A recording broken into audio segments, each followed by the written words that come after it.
I didn't breathe when I heard her say it. Not because I was shocked, shock had burned out weeks ago, but because I wanted to remember the exact sound of her voice when she buried herself. Light. Careless. Cruel. She twirled her hair as she laughed into the screen, leaning back on the couch I built with my own hands. My boots were still by the door. My jacket still hung on the kitchen hook.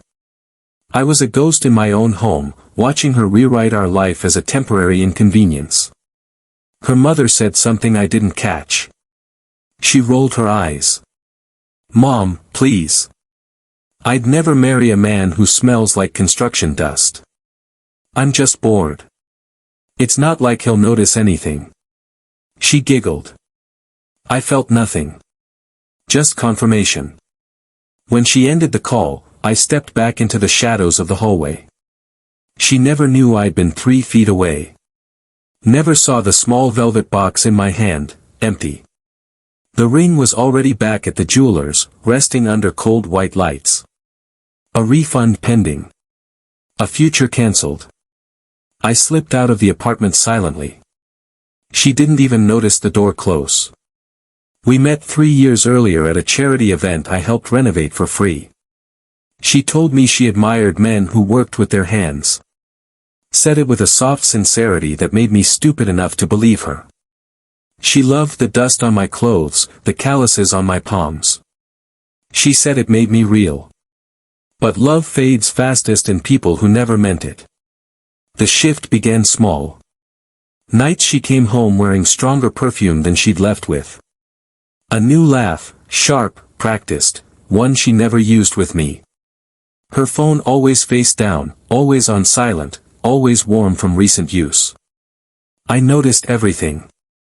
I said nothing. The real evidence came on a Tuesday. She was in the shower. Her phone lit up beside me on the counter. The text preview read, "Did you tell him yet? I don't want to be the dirty secret." Her reply popped up seconds later, like the universe wanted to make sure I didn't miss a syllable. "He's harmless.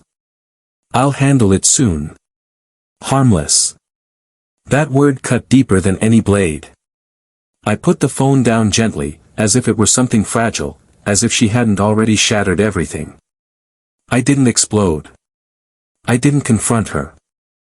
I didn't give her the satisfaction of messy emotion. I went quiet. Focused. Cold. By Thursday, my plan was already in motion. Her name had been added to nothing, no lease, no accounts, no business paperwork.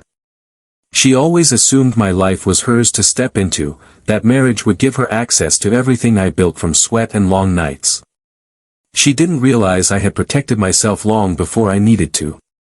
I visited the landlord and transferred the lease back into my name alone.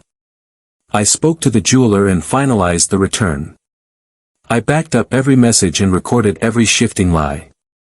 Not for revenge, at least not the petty kind, but for clarity. Then I made the one move that mattered most. I waited. Waited for the moment she would expose herself fully. Waited for her to underestimate me one last time. That moment came the night she told her mother I was disposable. I returned to the apartment an hour later, the keys still warm in my pocket. She was in the kitchen, scrolling through her phone, smirking at something I didn't care to know about. She looked up, startled. "Oh, hey. I thought you were working late." "I was," I said. My voice didn't waver.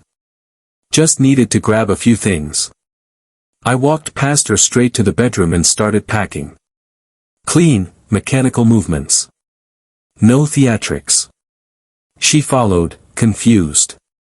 "What are you doing?" I zipped the duffel. "Moving out." "Wait, what? Why? Can we just talk about this, talk?" I turned to her. "You already did. With your mother." Her face drained.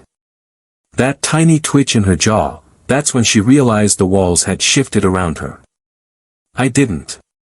"You meant every word," I said quietly.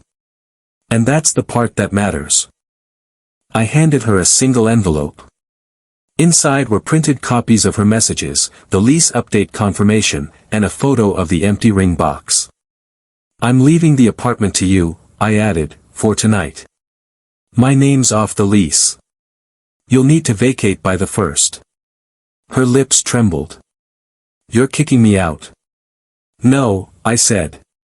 "You walked out long before I did. I'm just locking the door behind you." The moment landed. I watched it settle into her posture, heavy and unavoidable. She reached for my arm. I stepped back. "I hope he was worth it," I said. Because I was. Then I walked out, slow, steady, deliberate, letting the silence finish the sentence she forced me to write. By the time I reached the parking lot, the weight was gone. Not sorrow. Not guilt. Just release. Some betrayals stab. This one set me free. And as I started the engine, I realized something simple. I wasn't her loss. She was mine. And I survived it.